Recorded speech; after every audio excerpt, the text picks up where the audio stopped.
आप अपनी मर्जी से चलाते हो। Thank you so much, Speaker sir, for giving me this opportunity कि भारतीय संसद की 75 सालों की इस यात्रा पर तमाम सम्मान्य साथी अपने अपने अनुभव, अपनी अपनी यादें, अपनी अपनी उपलब्धियां, उसका जिक्र यहाँ पर कर रहे हैं। मुझे लगता है सर, एक दिन कुछ घंटे इन 75 सालों की यात्रा को समअप करके बताने के लिए बहुत कम है, पर मैं बधाई दूंगा जिस तरीके से आज हमारे प्रधानमंत्री आदरणीय नरेंद्र मोदी जी ने इतने कम समय में इतने खूबसूरत शब्दों के साथ जिस तरीके से इस 75 साल की यात्रा के बारे में उन्होंने पूरा बखान किया, जहां हमारे देश के प्रधानमंत्रियों के योगदान से लेकर इस संसद को चलाने में छोटे से छोटे कर्मचारी के योगदान तक की उन्होंने सराहना की, उनको भी उन्होंने सम्मान देने का काम किया। मीडिया के हमारे साथियों का भी उन्होंने जिक्र किया। यकीनन कई ऐसी यादें सर इन 75 सालों में रही हैं। सेकेंड टाइमर मेंबर पार्लियामेंट हूँ, युवा सांसद हूँ, कंपैरेटिवली संभवतः मेरा अनुभव बाकियों से कुछ कम होगा, पर 9 साल का मेरा भी अपना अनुभव है। पर इन 9 सालों से ज़्यादा सर मेरा अनुभव मेरे नेता, मेरे पिता आदरणीय रामविलास पासवान जी की वजह से रहा। बचपन से जब से होश संभाला, उनके माध्यम से इस संसद की कार्यप्रणाली को समझा, इस संसद की कार्यशैली को समझा, और जब पहली बार इस लोकसभा में आया तो उन्हीं का ही हाथ पकड़ कर आया।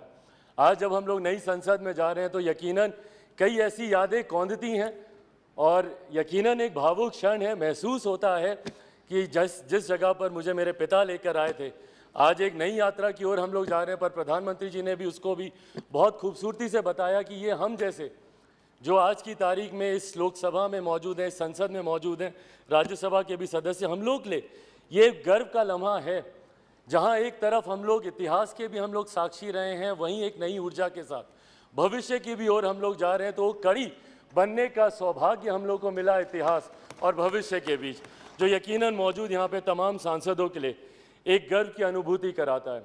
सर, आज जब हम लोग यहाँ पर मौजूद हैं, यकीनन हर राजनीतिक दल के पास अपने अपने एजेंडे हैं, और एजेंडे हैं इसीलिए वो राजनीतिक दल है। हर किसी ने अपनी अपनी बातों को रखा कि इस विशेष सत्र में ये चर्चा होनी चाहिए, वो चर्चा होनी चाहिए, ये मुद्दे आने चाहिए। यकीनन सर, मेरी भी पार्टी है, हम भी चाहते हैं कि कई विषय हैं जिस पे चर्चा होनी चाहिए। मैं युवा हूँ, हमेशा इस बार का मैं पक्षधर रहा हूँ कि भारत में एक युवा कमीशन का गठन होना चाहिए, एक नेशनल युवा कमीशन, एक राष्ट्रीय युवा आयोग का गठन किया जाना चाहिए, जहां पे युवा अपनी तमाम समस्याओं के साथ जाएं और अपना समाधान लेकर आएं। भारत एक युवा देश है, अलग अलग आयोग यहाँ पर बने हैं, महिला आयोग है, बाल आयोग है, अल्पसंख्यक आयोग है। ऐसे में देश में एक युवा आयोग के गठन का ये समय है, ये होना चाहिए। साथ ही में हम लोग चाहते हैं sir, women reservation bill pay भी चर्चा हो रही थी, वो भी हम लोग चाहते हैं कि विमेन रिजर्वेशन बिल जल्द से जल्द आए। आज इतनी भारी संख्या में महिला सांसद जो यहाँ पे मौजूद हैं, अपने सामर्थ्य पर जीत कर आई हैं। ऐसे में इनको किसी के सहारे की जरूरत नहीं है, बट विमेन रिजर्वेशन बिल आने से जरूर और बल मिलेगा और ताकत मिलेगी, उसका भी हम लोग समर्थन करते हैं। और साथ ही में लंबे समय से हम लोग की मांग रही है एक इंडियन जुडिशियल सर्विसेज को लेकर। हम लोग चाहते हैं कि एक जुडिशियल सर्विसेज का गठन हो, ताकि समाज के वंचित वर्ग से आने वाले लोग उस स्थान पर पहुंचे जहां से वो न्याय दिलाने की प्रक्रिया का वो हिस्सा बन सके, ताकि उनके साथ जो अभी तक भी रहकर भेदभाव या अन्याय होता है उसको दूर किया जा सके। पर इन तमाम विषयों को अलग अलग मंचों पे हम लोगों ने रखा है सर, ऑल पार्टी मीटिंग होती है वहां पर भी, पर हम लोग सिर्फ इन एंटीसिपेशन की क्या होगा, कहीं ना कहीं इस लम्हे की खूबसूरती को हम लोग खो रहे हैं। आज मैं बस यही आग्रह करूंगा कि कौन सा बिल आ रहा है, नहीं आ रहा है, पर ये जो विशेष सत्र बुलाया गया है, ये इतिहास और भविष्य को जोड़ने वाली कड़ी को लेकर बुलाया गया है। हम लोग का ध्यान यकीनन केंद्रित उस तरफ भी होना चाहिए, ताकि इस लम्हे की खूबसूरती को हम ना भूल जाएं। पूरा देश नज़र लगाए इस पर, देख रहा है कि कैसे हम लोग यहाँ से दूसरी नई संसद में हम लोग जा रहे हैं। देश ही नहीं, पूरी दुनिया देख रही है।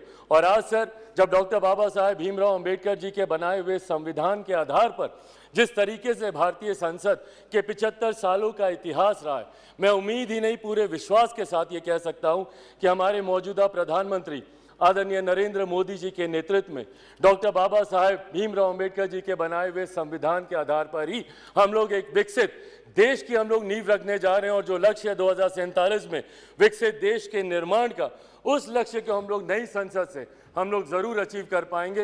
अंत में अपनी बातों को समाप्त करूं सर, मैं जरूर अपने क्षेत्रवासियों का धन्यवाद करूंगा। और मुझे लगता है हम सब यहाँ पर हैं भारत की जनता की वजह से, अपने अपने क्षेत्र वासियों की वजह से। मैं जमुई से आता हूँ सर, मैं जमुई वासियों का धन्यवाद करूँगा। मेरे नेता, मेरे पिता अगर आज जीवित होते और यहाँ पर होते तो ज़रूर वो भी अपनी कर्मभूमि हाजीपुर का जिक्र करते।